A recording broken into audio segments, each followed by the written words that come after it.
invece dedicato alla nostra madre, è una ninna nanna dedicata a questo punto a tutte quante le mamme.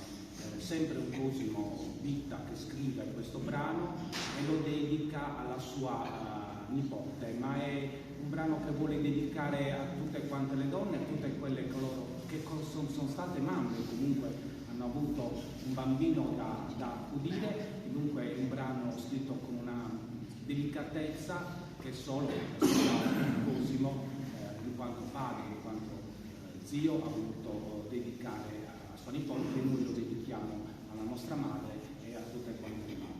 A Ninnia.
Viva